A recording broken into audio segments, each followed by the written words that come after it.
Magnet brains, मैं रिया चौहान, आपकी दोस्त और होस्ट फॉर सोशल साइंस। आज आपके लिए लेकर आई हूँ एज ऑफ इंडस्ट्रियलाइजेशन का कंटिन्यूड वीडियो। तो इसके पहले वाले वीडियोस में हम बहुत सारी चीज़ें कवर कर चुके हैं कि फैक्ट्रीज आने के पहले वाला पीरियड कैसा था, क्या क्या चीज़ें उसमें होती थी, फिर फैक्ट्रीज कैसे आई, क्या क्या नए नए इन्वेंशन हुए, फिर हमने समझा कि क्या अचानक से ही सब कुछ स्विच हो गया था या फिर अभी भी काम जो है वो छोटे छोटे इंडस्ट्रीज में चल रहा था। तो हाँ, बिल्कुल चल रहा था, है ना, काम चल रहा था। Developments were slow to come, से धीरे धीरे चेंजेस जो है वो आ रहे थे। ऐसा हमने पेस ऑफ इंडस्ट्रियल चेंज भी अच्छे से कंप्लीट कर लिया। अब इस वीडियो में हम क्या करने वाले हैं, इस वीडियो में हम समझने वाले हैं कि हैंड लेबर और स्टीम पावर के बीच का एक डिफरेंस हम समझेंगे, या फिर अभी भी लोग क्या प्रेफर कर रहे थे, हैंड लेबर प्रेफर कर रहे थे या स्टीम पावर प्रेफर कर रहे थे। फिर अगर कहीं पे स्टीम पावर भी प्रेफर कर रहे थे तो उसका वर्कर की लाइफ के ऊपर क्या इम्पैक्ट हुआ, है ना। इन सारी चीज़ों के बारे में हम बात करेंगे ऐसे अच्छे से पूरा एक इसी कंप्लीट वीडियो में। आपका जो सेकंड वाला पार्ट है यानी कि हैंड लेबर और स्टीम पावर, उसी के अंदर आपकी लाइफ ऑफ वर्कर है, तो पूरा इसी वीडियो में हम उसको सम अप कर लेंगे, है ना, क्योंकि उसके अंदर ज़्यादा टॉपिक है ही नहीं, एक ही टॉपिक और लिंक्ड है। तो समझ लेते हैं। देखो, ऐसा है कि जो विक्टोरियन ब्रिटेन था, है ना, जो विक्टोरियन ब्रिटेन था यानी कि क्वीन विक्टोरिया का जो ब्रिटेन था, उसमें no shortage of human labour, मतलब काम करने वाले लोगों की कमी नहीं थी। बहुत सारे लोग थे जो काम करने के लिए ईगर थे, जो काम करने के लिए बैठे हुए थे। There were plenty of labour. तो जब ज्यादा लोग होते हैं ना काम करने वाले, तो देखो ऐसा है कि कंडीशन मैं आपको समझाती हूँ। आपकी कुछ फैक्ट्री है ना, अब आप गए काम वालों को ढूंढने के लिए जो आपकी फैक्ट्री में आके काम कर सके, है ना। तो जब बहुत सारे काम करने वाले ऑप्शन अवेलेबल रहेंगे ना, तो आप किसी के पास में जाओगे, उसको अप्रोच करोगे कि भैया आप हमारे यहाँ पे काम कर लोगे क्या, तो अगर वो भाव खाएंगे कि नहीं यार हमको तो नहीं, इतना पैसा हमको चाहिए ही चाहिए ये काम के लिए, तो फिर आप क्या सोचोगे कि यार अपने पास में तो और ऑप्शन है और ढूंढ लूंगा मैं। फिर वो सामने वाला बंदा सोचेगा कि यार बहुत सारे ऑप्शन अवेलेबल है, बहुत सारे लोग काम करने वाले, मेरा काम और दूसरे को दे देंगे, तो अभी तो वैसे भी मेरे पास में काम नहीं है, जितने की कीमत दे रहे हैं उतने में ही मैं काम कर लेता हूँ। समझ में आ रही है बात। तो ऐसे में क्या हो गया, कम कीमत में काम करने के लिए रेडी हो गया इंसान। क्यों रेडी हो गया? क्योंकि ऑप्शन बहुत सारे अवेलेबल थे। तो हर किसी को डर है कि यार मैं नहीं, बहुत सारे ऑप्शन अवेलेबल है, मैं मना करूंगा तो किसी और को काम दे देंगे, इनको क्या गरज। वहीं जब काम करने वाले लोग कम रहते हैं, है ना, तो फिर क्या रहता है कि जब मैं काम वाले को ढूंढने के लिए मैं जाऊंगी उसके पास में, भाई आप हमारे यहाँ पे काम करोगे, इतना वेज हम आपको देंगे। सामने वाला मना कर देगा कि नहीं हमको नहीं करना, हमको तो इतना वेज चाहिए ही चाहिए। तो मैं बोलूंगी कि मैं दूसरे के पास में चले जाऊंगी देखने के लिए, ठीक है आप मत करो। तो सामने वाला बोलेगा हाँ चले जाओ, नहीं मिलने वाला है आपको। तो फिर मेरे को सोचना पड़ेगा कि यार अब मिल ही नहीं रहे हैं, तो जितना का वो बोल रहा है उतने में मैं रख लेती हूँ, है ना। तो जब काम करने वाले कम रहते हैं तो वेजेस ज्यादा देने पड़ते हैं, है ना, पैसा ज्यादा देना पड़ता है, उनकी डिमांड के हिसाब से पैसा देना पड़ता है। लेकिन जब काम करने वाले ज्यादा होते हैं तो फिर वो हमारी डिमांड के अनुसार काम करते हैं। समझ में आई बात। यानी कि जो भी काम रखवा रहा है उनकी डिमांड के अनुसार काम करते हैं। सस्ते में तो सस्ते में और ज्यादा पैसे दे रहे हो तो अच्छी बात है, फिर कोई दिक्कत नहीं है ना। तो अभी यहाँ पर कौन सी कंडीशन है, यहाँ पे पहली वाली कंडीशन है। यहाँ पे ऐसी कंडीशन है काम करने वाले बहुत सारे लोग हैं। जब काम करने वाले बहुत सारे लोग हैं तो वेजेस क्या रहेंगे, लो रहेंगे। तो अब जो इंडस्ट्रियलिस्ट है उनको कोई प्रॉब्लम ही नहीं है ना। अब इंडस्ट्रियलिस्ट के पास में दो ऑप्शन है कि या तो वो लो वेज पे काम करने वाले लोगों को रखे या फिर बड़ी बड़ी मशीन लेके आए महंगी वाली। तो जाहिर सी बात है इंडस्ट्रियलिस्ट क्या करेंगे, वेजेस वाले, कम वेज वाले लोगों को लेके आएंगे ना, क्योंकि कम वेज वाले लोगों को या फिर लोगों के साथ में काम करवाने वाला ये फायदा होता है कि आप जैसे सीजनल वर्क है, काम तो सीजन के हिसाब से रहता है ना। आप देखते हो कि दुकान वगैरह पे कुछ सामान खरीदने जा रहे हो, आप शादी के टाइम पे अगर सामान खरीदने जा रहे हो तो आपको दुकान के अंदर भी काम करने वाले बहुत सारे लोग दिखेंगे। कोई चाय लेके आ रहा है, कोई इसको सामान दिखा रहा है, कोई इसको सामान दिखा रहा है, कोई इसको सामान दिखा रहा है। तो क्या हर जगह उनके घर वाले नहीं रहते हैं, बहुत सारी बार हायर करते हैं वो लोगों को, है ना। तो वो रख लिया। अब मान लो शादी वाला सीजन खत्म हो गया, अब दुकान पे आने वाले बहुत कम लोग हैं, तो फिर वो जो दुकान का ओनर है वो फालतू के लोग, मतलब फालतू में लोगों को क्यों हायर करके रखेगा, है ना। अगर हायर करके रखेगा तो उसको फालतू का पैसा देना पड़ेगा ना। अभी उसका पैसा बच सकता है क्योंकि अब गिराकी नहीं है इतनी। समझ में आ रही है बात। तो वो उनको हटा देगा। तो ये फायदा किसके साथ में रहता है, लोगों को काम करने के साथ में रहता है। वहीं अगर आप मशीन खरीद के लेके आए हो तो पहली बात तो मशीन तो बहुत ही महंगी आती है, दूसरी बात ये कि आप सीजन के अनुसार उसको हटा नहीं सकते हो, है ना। आपको आपको उसको रखना ही पड़ेगा, आपको उससे ही काम चलाना पड़ेगा, है ना। और खराब हो गई तो और खर्चा उसका अलग। वहीं अगर आपके पास में ऑप्शन है कि ज्यादा लोग हैं जिनको आप काम पे रख सकते हो, तो फिर इंडस्ट्रियलिस्ट क्या प्रेफर करेंगे कि उन लोगों को भी प्रेफर करेंगे, क्योंकि एक तो सस्ते में काम कर देंगे, ऊपर से सीजन जब रहेगा तब काम पे रखो, जब सीजन नहीं है तब उनको हटा दो, ये भी फायदा रहता है। और फायदे क्या क्या रहते हैं कि जब आप मशीन से सामान बनाते हो ना, तो वो एक जैसा सामान बनता है, ठीक है, एक जैसा सामान बन के आता है। लेकिन जब आपको वेराइटी ऑफ प्रोडक्ट चाहिए, है ना, जब तरह तरह के प्रोडक्ट चाहिए, तो वो आपको हाथों से ही बनवाने पड़ेंगे। समझ में आ रही है बात। अगर मशीन के अंदर, जैसे कि आपने मशीन के अंदर फोटोकॉपी करवाई, तो वो कैसे सलंग सलंग सलंग सलंग एक जैसी करके आपको दे देगा, उसके अंदर कोई चेंजेस नहीं आएंगे। वहीं आपको ऐसा है कि इसके अंदर कुछ अलग कलर करना है, इसके अंदर कुछ अलग कलर करना है, इसके अंदर कुछ और करना है, तो आप क्या बोलोगे, ले भाई ऐसी कैसी पिक्चर मेरे को बना दे, इसके अंदर इसको ऐसे कपड़े पहना देना, इसके अंदर इसको ऐसे कपड़े पहना। आपको आर्टिस्ट की जरूरत लगेगी। समझ में आ रही है बात। पेंटर की आपको जरूरत लगेगी, या जो भी आर्टिस्ट है उसकी आपको जरूरत लगेगी। तो ये चीज रहती है। एरिस्टोक्रेट या बड़े बड़े लोग जो है वो मिल में बने हुए कपड़े पहनना पसंद नहीं करते, क्योंकि मिल में बने हुए कपड़े एक जैसे रहते हैं। आज पहन के निकले, पता चला कि कोई दूसरा भी वैसे ही कपड़े पहन के घूम रहा है ना, तो फिर वो एरिस्टोक्रेट या राजा की तो बेइज्जती हो जाएगी। वो तो ऐसे ही सोचेंगे ना कि हम कुछ ऐसा पहने जो किसी के पास ना हो। तो फिर वो क्या करते हैं, वो डिजाइनर से बनवाते हैं, हाथों से कपड़े बनवाते हैं, अपनी डिजाइन अलग से करवाते हैं, है ना। तो वो मशीन के साथ बैठ के थोड़ी बता सकते देखो ऐसा ऐसे बनाना, ऐसा तो नहीं कर सकते। वो चीज तो हाथ वाले में आएगी। तो ये हाथ वालों के साथ में फायदा होता है, हैंड लेबर के साथ में ये फायदा होता है। समझ में आई बात। इस चीज को इतनी कहानी समझ में आई। इसको हम एक बार इंग्लिश में पढ़ लेते, फिर आगे की कहानी सुनाती हूँ। तो इसलिए इंडस्ट्रियलिस्ट को क्या था, they had no problem of high wage और लेबर शॉर्टेज। उनको कोई ज्यादा पैसे वाले वेजेस की या फिर लेबर शॉर्टेज की तो दिक्कत ही नहीं थी। बहुत सारे लोग थे, जब बहुत सारे लोग थे तो आसानी से कम पैसों में काम कर लेते थे।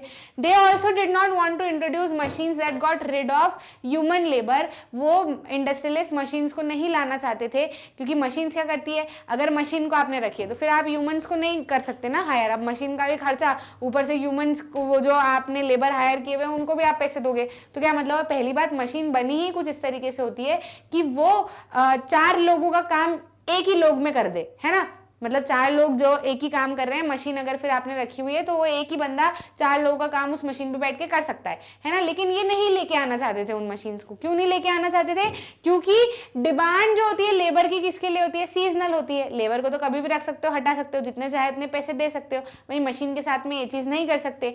रेंज ऑफ प्रोडक्ट बन सकते हैं only with hand labour, machine के साथ में नहीं बन सकते। Also upper classes preferred things probably produced by hand. जो अपर क्लासेस थी, जो बड़े बड़े लोग थे, वो हाथ से बने हुए सामान को खरीदना पसंद करते थे एज कंपेयर टू मशीन से बने हुए सामान को खरीदना। ठीक है। बाकी ये किसकी बात हो गई, जिनमें लेबर बहुत, ये उन कंट्री की बात होगी या उस जगह की बात होगी जहां पर बहुत सारे लोग हैं काम करने वाले। ठीक है, जहां पर बहुत सारे लोग काम करने के लिए तैयार है, लेबर शॉर्टेज बिल्कुल भी नहीं है ना। लेकिन ऐसी एरिया या फिर ऐसी कंट्री जहां पर लेबर शॉर्टेज है, जहां पर लेबर की कमी है, जहां पर काम करने वालों की कमी है, तो फिर ये कौन सी सिचुएशन हो जाएगी, दूसरी वाली सिचुएशन। यहाँ पे अगर लेबर को हायर करेंगे तो उनको ज्यादा पैसा देना पड़ेगा, इससे अच्छा क्या कर लो, मशीन खरीद लो।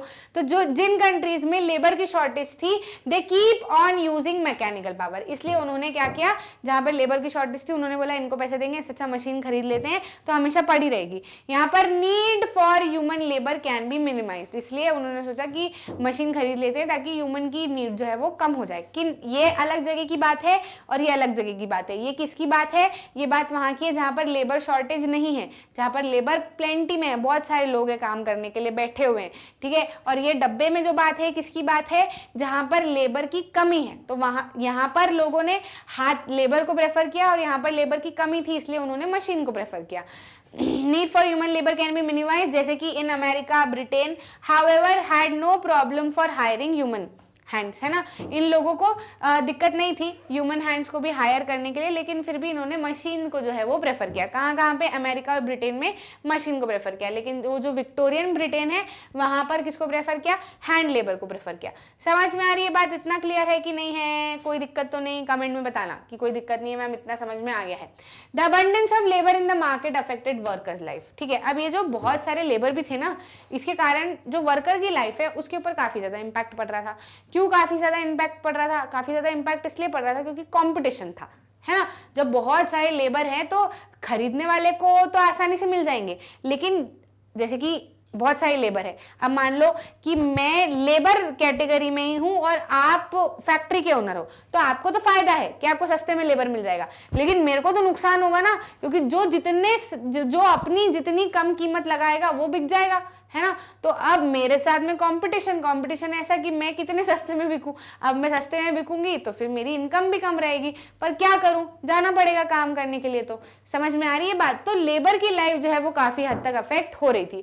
जैसे ही पॉसिबल जॉब्स की न्यूज फैली कंट्री साइड में, यानी कि गांव में, विलेजेस में ऐसी न्यूज फैली कि सिटीज में, टाउन्स में फैक्ट्री के अंदर क्या हो रहे हैं, रिक्रूटमेंट हो रहे हैं, या फिर फैक्ट्री के अंदर लोगों को काम पे लगाया जा रहा है, तो कंट्री साइड से बहुत सारे लोग जो है वो टाउन्स की तरफ जो है वो बढ़ने लगे। 100 streamed to the cities. Job possibility, existing network of friendship and kith and kin relation.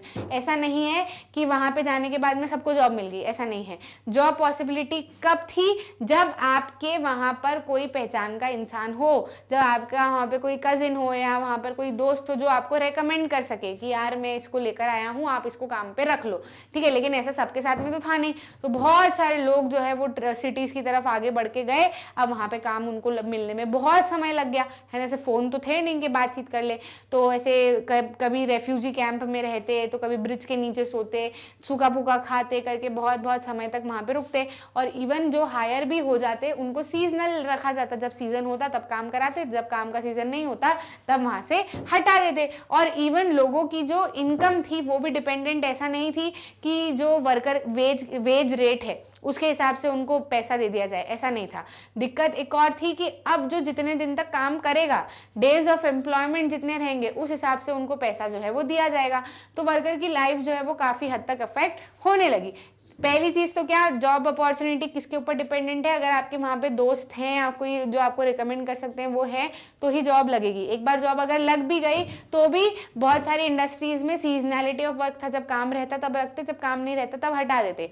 Number of days of work determine the average daily income of worker. Worker की इनकम कैसे डिटरमाइन होती थी, it was determined by average daily income of the worker. Also the same wage could not buy fewer thing. अब देखो, अब problem क्या हुई कि ये क्या है, वर्कर की लाइफ काफी ज्यादा दिक्कत में आ गई, है ना। वर्कर की लाइफ काफी ज्यादा दिक्कत में आ गई। अब कैसे क्या काम करे, कैसे क्या चीजें करे, है ना। तो ये दो फेज की बात चल रही है, देखो यहाँ पर, ठीक है। ऐसा दिमाग में लेके चलना, दो फेज की बात चल रही है। एक जगह जहां पर बहुत सारे लेबर हैं, वहां पर जो फैक्ट्री ओनर है उनको फायदा है, वो लेबर को अपॉइंट करते हैं क्योंकि सीजनल होता है, उसके बहुत सारे हमने फायदे की बात की। वहीं जगह के लिए हमने जैसे ओनर की साइड की तो बात कर ली, लेकिन ये वाला जो ऊपर वाले पॉइंट है, ये किसकी बात हो रही है, वहीं उसी जगह के लेबर की बात हो रही है कि वहां पे ओनर को तो फायदा है लेकिन लेबर को ऐसे ऐसे नुकसान है ना। अब ये लेबर को क्या है, ऐसे ऐसे नुकसान है ना। और साथ ही साथ में लेबर को और नुकसान क्या है, लेबर को और नुकसान ऐसे हैं कि एक तो इनकम कम थी, लेकिन एक टाइम ऐसा आया कि इनकम जो है वो थोड़ी बहुत बढ़ा भी दी गई, वर्कर्स की इनकम थोड़ी बहुत बढ़ा दी गई। लेकिन अब प्रॉब्लम ये हो गई कि जो नेपोलियनिक वार हुआ था ना, नेपोलियन वाला वार, उसके टाइम पे प्राइजेस जो है वो बढ़ गई थी सामान की। अब जब सामान की कीमत बढ़ गई तो भले यहाँ पे इनकम बढ़ गई है लेकिन सामान की कीमत भी तो बढ़ गई, तो अब उसी इनकम से वो और कम सामान ले पा रहे थे, है ना। तो यहाँ पे जो लिखा है ना, the same wage could now buy fewer thing, तो ये ऐसा पॉइंट है आपके एनसीईआरटी में बताया हुआ है, आपके चैप्टर में ऐसा बताया हुआ है कि लोग वर्कर की इनकम तो थोड़ी सी बढ़ी लेकिन उससे थोड़े समय तक फायदा हुआ क्योंकि नेपोलियनिक वॉर के बाद में सामान की कीमत बढ़ गई थी। अब जो सामान की कीमत बढ़ गई तो उतने ही पैसे से आप कम सामान ले सकते हो। अब जैसे अपनी बात करें, अपन दादा दादी के टाइम पे 10 रुपए की बहुत कीमत हुआ करती थी, है ना। 10 रुपए की बहुत कीमत हुआ करती थी, बहुत सारा कुछ लेके आ सकते थे। हमारा तो घर ही, दादी बताती है कि 2500 रुपए में तो उन्होंने प्लॉट खरीद लिया था। अब उनको अपनी इनकम बताओगे, हमारी इतनी सैलरी है, तो उनको ऐसा लगता है बहुत सैलरी है तुम्हारी तो, लेकिन अब उनको ये कौन बताए कि सामान की कीमत भी तो बढ़ गई। अब 2500 के मकान नहीं मिलते, अब लाखों में भी मुश्किल से मिल रहे हैं, है ना। मतलब ऐसे मिल रहे हैं, छुटपुट ही मिल रहे हैं। तो सामान की कीमत भी तो बढ़ी, अब उतनी ही सैलरी में हम कम चीजें खरीद पाते हैं। समझ में आ रही है बात। तो यहाँ पर वही वाली हिस्ट्री रिपीट्स होती है, हिस्ट्री जो है वो अपने आप को वापस दोहराती है ना। तो यहाँ पर ये कब की बात हो रही है, जब भी ऐसी दिक्कत वर्कर्स को आ रही थी कि इनकम तो बढ़ा दी गई लेकिन अब क्या करें, अब सामान भी हम उसी से कम ही कर पा रहे हैं। मतलब एक टाइम ऐसा आया कि अनएम्प्लॉयमेंट बहुत बढ़ गया और गरीबी बहुत हो गई, बहुत ही ज़्यादा गरीबी हो गई। लोग एम्प्लॉयमेंट के सर्च में तो थे, मिलता तो सीजनल मिलता, खाना पीना चलता तो चलता, नहीं तो नहीं चलता। पैसे जितने आ रहे थे वो सामान खरीदने में लग जाते, इवन और ज़रूरत पड़ती, पर ऐसा कुछ हो नहीं रहा था। तो काफ़ी ज़्यादा वर्कर की लाइफ अफेक्ट हो रही थी। तो ये वाले पॉइंट्स किसके हैं, ये वाले पॉइंट जो हमने पढ़े ये किसके हैं, ऑफ उन एरियाज के जहां पर लेबर जो है वो काफी ज्यादा है ना, काम करने वाले लोग काफी ज्यादा हैं। 1830 the proportion of unemployment went up, anything between 35 to 75% in different region. Unemployment जो है वो काफी ज्यादा बढ़ गया, करीब आप 35 से 75% तक का समझ सकते हो कि लोग जो है वो बेरोजगार हो गए, है ना। और बेरोजगार अगर होंगे तो फिर उनको भूखमरी भी होगी, काफी ज्यादा दिक्कतें तो बढ़ गई। ठीक है, अब जिन एरियाज में ये पूरी, ये जो पिछली वाली स्लाइड थी ना, ये वाली स्लाइड जो थी ये किसके बारे में बता रही है, ये इन एरियाज के बारे में बता रही है ना, जहां पर लेबर को प्रेफर किया जा रहा था। अब दूसरा एरिया कौन सा था, जहां पर लेबर की कमी थी, है ना, तो जहां पर मशीन यूज की जा रही थी उसकी बात हम कहां करते हैं, उसकी बात हम इसमें करते हैं। अब जहां पर मशीन आ रही थी, जहां पर मशीन आ रही थी वहां पर भी वर्कर को प्रॉब्लम हो रही थी। वहां पर वर्कर को क्यों प्रॉब्लम हो रही थी, क्योंकि मशीन वर्कर का काम कर ले रही थी, तो वर्कर जो है वो हायर नहीं कर रहे थे लोग। अब वर्कर हायर नहीं करेंगे तो फिर कैसे काम चलेगा, है ना। Workers hostile to the introduction of new technology, कारण क्या था, there was a fear of unemployment. नई टेक्नोलॉजी जो आ रही थी ना, तो वर्कर उसके लिए एकदम डरे हुए थे, क्योंकि डरे हुए थे। हॉस्टाइल मतलब वर्कर को क्या हो रहा था कि नई टेक्नोलॉजी नहीं आए, है ना, ये नई टेक्नोलॉजी अगर आएगी तो हमारा काम जो है वो छिन जाएगा, क्योंकि मशीन क्या करती है, मशीन 4 लोगों का काम 1 लोग में बांट देती है। जैसे कि स्पिनिंग जेनी इंट्रोड्यूस हुई, तो स्पिनिंग जेनी जब इंट्रोड्यूस हुई, जेम्स हारग्रीव्स ने उसको इंट्रोड्यूस की, तो वो ऐसा था कि एक बंदा बैठ जाए और एक तरफ से टायर को घुमाए तो स्पिंडल कुछ इस तरीके से काम करेंगे कि एक ही साथ में वो बहुत सारे यार्न को, थ्रेड को स्पिन कर सकता था, है ना। अब ये मशीन पे जो काम हो रहा है ना, वो हाथ में अगर हम देखें तो 4 लोग वो वाला काम करते थे, लेकिन अब जब से मशीन आई तो एक ही बंदे का काम हो गया। तो अब 4 लोगों की क्या जरूरत, उनको काम पे से हटा दिया, तो अब वो लोगों के पास में यहाँ पे भी काम नहीं बचा, है ना। तो वो लोग क्या सोचने लगे कि ये मशीन दुश्मन है ना। तो जब स्पिनिंग जेनी का इंट्रोडक्शन हुआ in woollen industries, women who survived on hand spinning began attacking the new machine. तो वुमेन जो हैंड स्पिनिंग, हाथ से स्पिन करने के ऊपर सर्वाइव करती थी, मतलब हाथ से स्पिन करती थी, तो उनको पैसा मिलता था, लेकिन अब उनको काम से हटा दिया गया, क्योंकि जहां पर 5 लोगों की जरूरत होती थी वो काम अब क्या कर रहा है, एक ही बंदा कर दे रहा है ना। तो अब क्या होने लगा, वुमेन को ऐसा लगने लगा कि स्पिनिंग जेनी ने हमारा काम छीन लिया है, तो स्पिनिंग जेनी के ऊपर अटैक करने लगी, एकदम मारने लगी और उनके ऊपर तोड़फोड़ मचाने लगी, है ना। तो ये चीज कहां पर हुई, जहां पर मशीन्स को अडॉप्ट किया, वहां पर भी वर्कर की दिक्कत। तो लाइफ ऑफ वर्कर जो है वो दोनों जगह पर प्रॉब्लमेटिक दिखी। जहां पर बहुत सारे लोग थे काम करने वाले, वहां पर भी प्रॉब्लमेटिक दिखी, और जहां पर काम करने वाले कम थे तो उन जगह पे क्या था, मशीन्स को अडॉप्ट किया हुआ था। तो यहाँ पर भी वर्कर की लाइफ जो है वो काफी ज्यादा परेशान में थी, काफी ज्यादा दिक्कतों में थी। लेकिन एक समय आया अराउंड आफ्टर 1840s, जब नई अपॉर्चुनिटीज भी आने लगी। 1840s के बाद में रोड्स की जरूरत पड़ने लगी, है ना। तो रोड्स वाइडनिंग की जरूरत पड़ने लगी, नए रेलवे स्टेशन बनने लगे, रेलवे लाइंस को और आगे बढ़ाना शुरू कर दिया गया, टनल्स जो है वो डिग होने लगे, drainage system, sewer laid river embankment बनने लगे।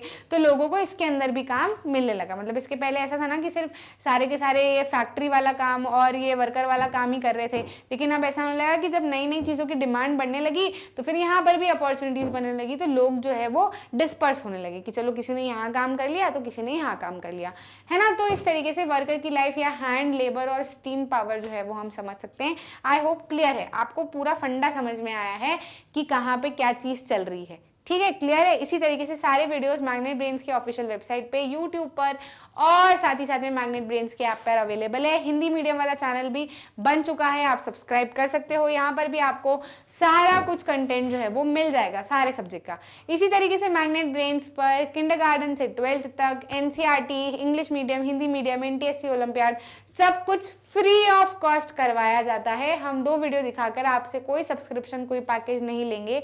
आप बढ़िया देखो, 1000 बार वीडियो देखो, 1000 बार दोस्तों के साथ में शेयर करो, कोई भी पैसा आपको नहीं देना, हमसे सिर्फ नॉलेज ही नॉलेज लेना है और अपनी लाइफ में खूब एक्सेल करना है। अच्छा लगा तो लाइक करना, शेयर करना अपने दोस्तों के साथ में और चैनल को सब्सक्राइब करना ताकि आप कोई भी इंपॉर्टेंट वीडियो मिस ना कर जाए। मिलते हैं अगले वीडियो में।